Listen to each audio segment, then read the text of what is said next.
Hello students, good morning everyone. I hope you all are very well. So students, let's start our home science class. जैसे कि बच्चों मैं आपको एक और इम्पॉर्टेंट नोटिस बता दे रही हूँ अब क्लास स्टार्ट होने से पहले कि जैसे कि मैंने आपको चैप्टर अभी तक कराया है और वो मैंने आपको नोट्स बनवाया है। मैं क्वेश्चन आंसर आपको भले नहीं देती हूँ मगर मैंने आपको पूरा नोट्स दिया है जो कि आप कॉपी पे कर सको, ठीक है। और मैं उम्मीद करती हूँ कि आपने उसको किया भी होगा क्योंकि उसी के अकॉर्डिंग आपने अपने एग्ज़ाम की तैयारी करी होगी, तो आपने उसको अपनी कॉपी पे नोट्स बनाए होंगे, तो उसको आप कंप्लीट रखिएगा। किसी भी दिन बच्चों अब आपकी कॉपी स्कूल मंगवाई जा सकती है और चेक करने के लिए, और उसको मैं चेक करूँगी। तो आप लोग से मैं यही बोलूँगी कि अगर किसी ने नहीं भी कंप्लीट किया है अभी तक, तो प्लीज़ बच्चों आप अपना सारा जो भी काम है हर सब्जेक्ट का, चाहे होम साइंस हो, चाहे आपका आर्ट हो और चाहे कोई और भी सब्जेक्ट, उसको कंप्लीट करके रखिएगा। किसी भी दिन आपको नोटिस जाएगी और आपकी कॉपी जो है मंगवाई जा सकती है। तो बच्चों इस चीज़ के लिए आप लोग रेडी रहिएगा। तो चलिए हम लोग अब अपने होम साइंस क्लास देखते हैं। हम लोग देख रहे हैं टॉपिक हेल्थ, स्वास्थ्य, और उसमें हमने देखा था point factors affecting personal health, यानी कि व्यक्तिगत स्वास्थ्य को प्रभावित करने वाले कारक हम देख रहे थे, जिसमें कि 6 पॉइंट मैंने आपको बताए थे। कौन कौन से 6 मेन पॉइंट हैं? एक है बैलेंस डाइट, संतुलित आहार, पर्सनल हाइजीन, व्यक्तिगत स्वच्छता, डोमेस्टिक हाइजीन, घरेलू स्वच्छता, फूड हाइजीन, भोजन स्वच्छता, एक्सरसाइज व्यायाम, रेगुलर स्लीप एंड रिलैक्सेशन, नियमित नींद तथा आराम, जिसमें से कि हम लोग ने ये 4 पॉइंट्स जो हैं वो पढ़ चुका है। Balance diet, personal hygiene, domestic hygiene and exercise. आज हम food hygiene and regular sleep and relaxation जो है वो पढ़ेंगे, ठीक है। यानी कि भोजन, स्वच्छता और नियमित नींद तथा आराम हम लोग आज पढ़ेंगे, ठीक है। तो हम लोग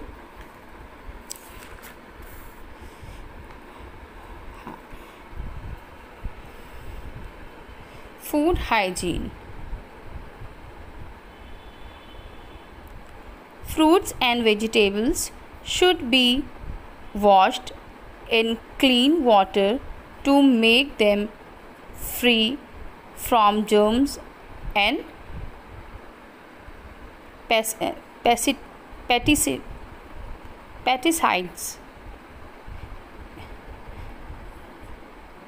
chemicals sprayed on plants to keep them insects free before cooking and consummation.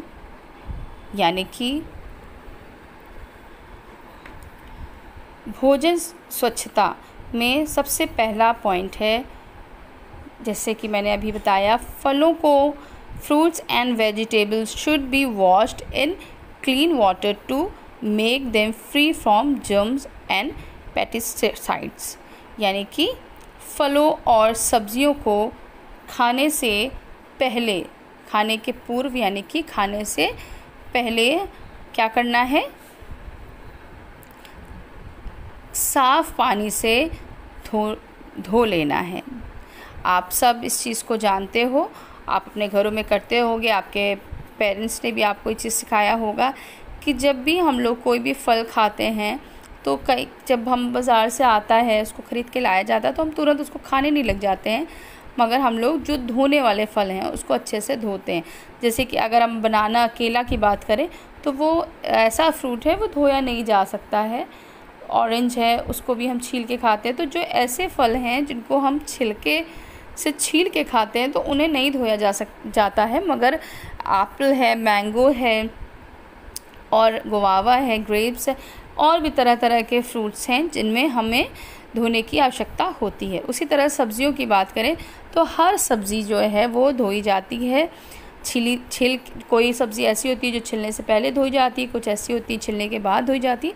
मगर उन्हें क्या करना चाहिए, हमें जो भी सब्ज़ियाँ होती हैं उन्हें साफ़ पानी से धोना चाहिए ताकि उनके जो कीटाणु हैं वो ख़त्म हो सकें, मर सकें या साफ़ हो सकें। उसके लिए कीटनाशक मतलब जो कि पौधों को कीड़े से मुक्त करती हैं जो दवाइयाँ, हाँ, पौधों को कीट मुक्त रखने के लिए रसायनों का छिड़काव करना। आपने देखा होगा कभी कभी कोई बच्चों ने देखा होगा, खेतों में आपने देखा होगा फसल में वो एक स्प्रे टाइप होता है जिसमें कि कीटनाशक दवाएं होती हैं, उसका छिड़काव किया जाता है, स्प्रे किया जाता है, जिससे कि वो जो भी अनाज है या जो भी पेड़ है, पौधा है या किसी भी चीज़ का जब वो फसल है वो कीड़ों से मुक्त हो सके, उसके लिए किया जाता हैगा। तो ये सबसे मेन पॉइंट बताया जा रहा है कि जब हम भोजन जहाँ से आता है हम उसको ही सुरक्षित रखेंगे, हम उसको ही साफ़ रखेंगे, स्वच्छ रखेंगे, और जब वो हमारे घर तक आता है, चाहे वो फल के रूप में, सब्जियों के रूप में, अनाज के रूप में, जब हमें उसे धोकर इस्तेमाल करते हैं, यूज़ करते हैं, तो वो हमारे लिए फ़ायदेमंद रहता है, सही रहता है। सेकेंड पॉइंट है water use for drinking, cooking, washing utensil should be from a clean source such as tap, hand pump set up by the municipal corporation or panchayats and covered well।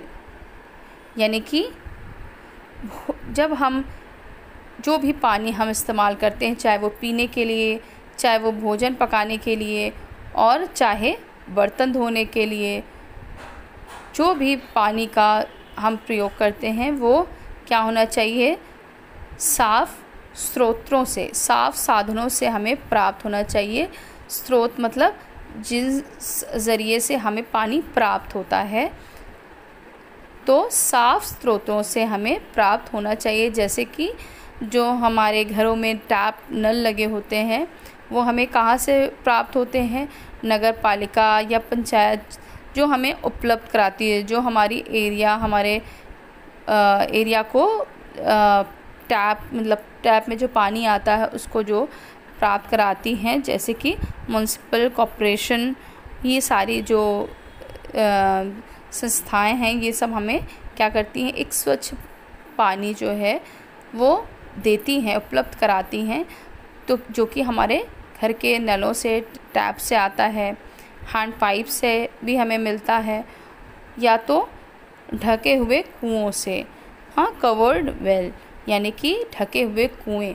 आज के समय में बच्चों कुएं का इस्तेमाल जो है वो नहीं किया जाता है शहरों की अगर हम बात करें, क्योंकि बहुत से ऐसे गांव हैं जहां आज भी कुओं के ही द्वारा पानी जो है वो प्रयोग किया जाता है, लिया जाता है। और हमें उसमें भी देखना चाहिए कि वो पानी स्वच्छ है कि नहीं, क्योंकि इस समय ऐसा पॉल्यूशन और इतनी ज़्यादा गंदगियाँ फैल चुकी हैं कि पानी हमें सही नहीं मिलता है।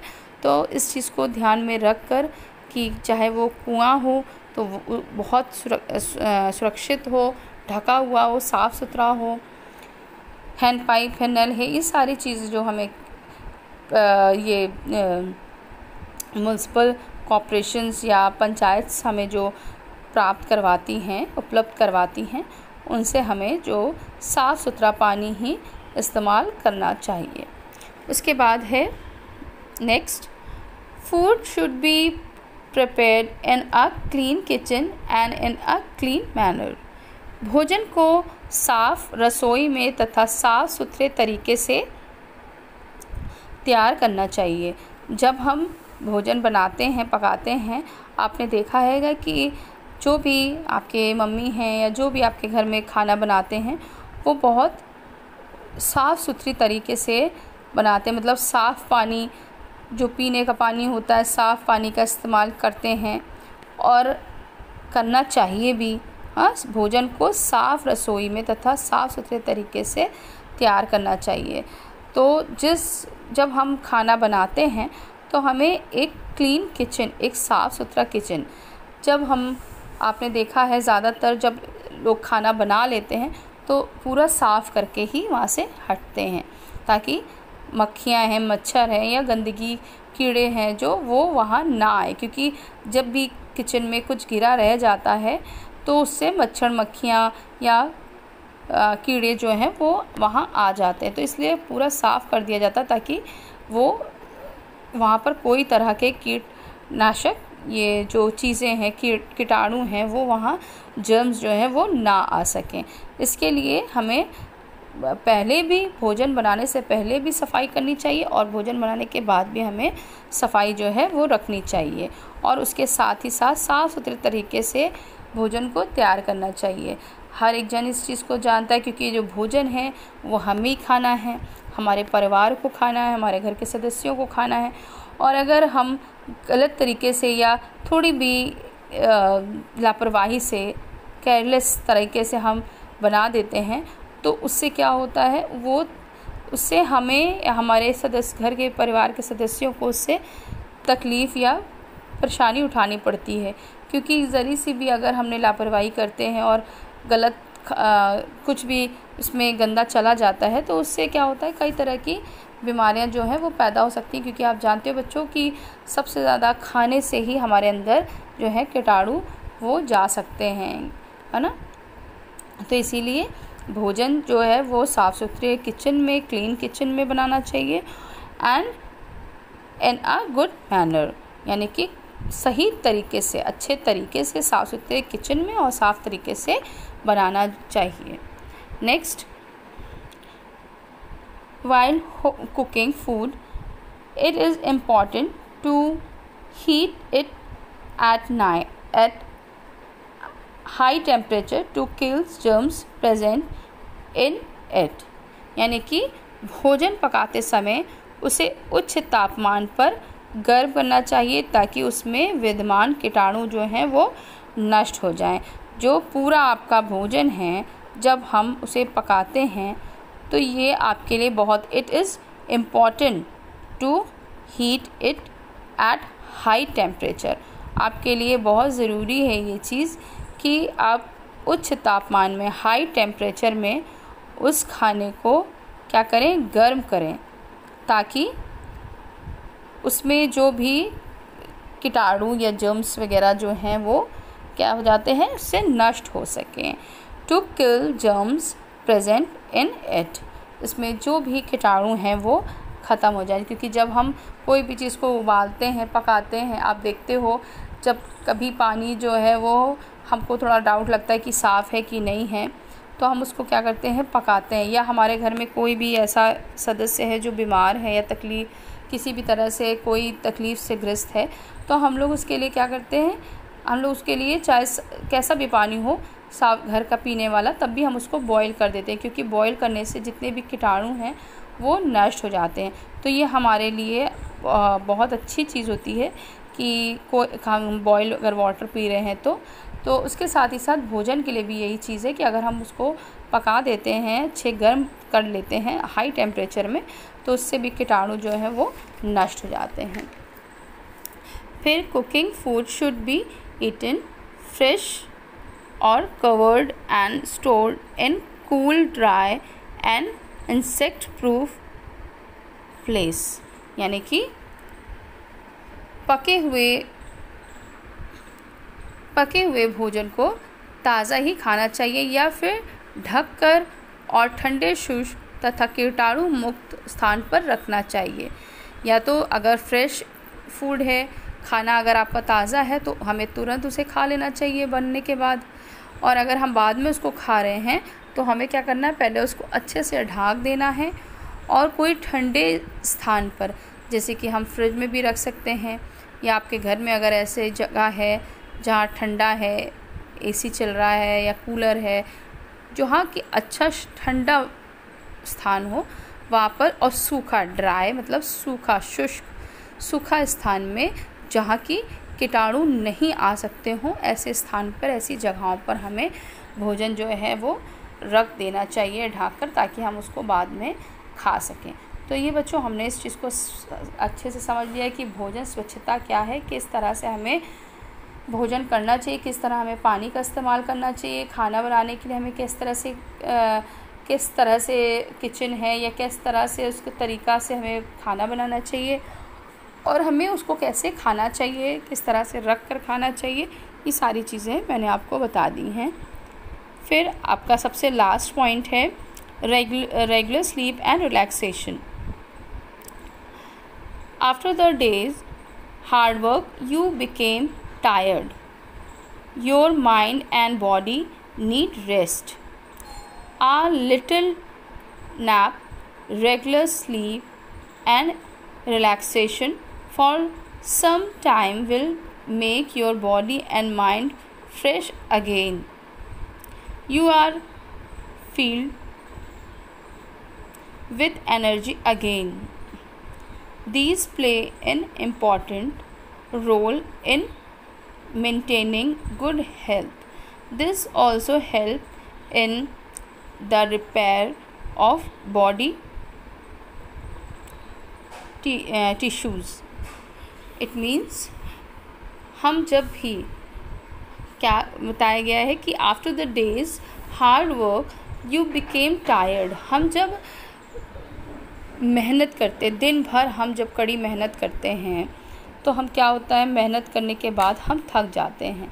चाहे अगर हम अपने घर किसी की भी बात करें, अगर हम अपने घर के पेरेंट्स की बात करें, अपने पापा की बात करें, तो वो बाहर में जॉब करते हैं, हाँ सर्विस करते हैं, उससे जब वो आते हैं वो बहुत थक जाते हैं। आपने देखा होगा ना, एकदम आते हैं तो लगता है कुछ देर एकदम उनसे कुछ नहीं बोले, उनको थोड़ा सा रेस्ट करने दें।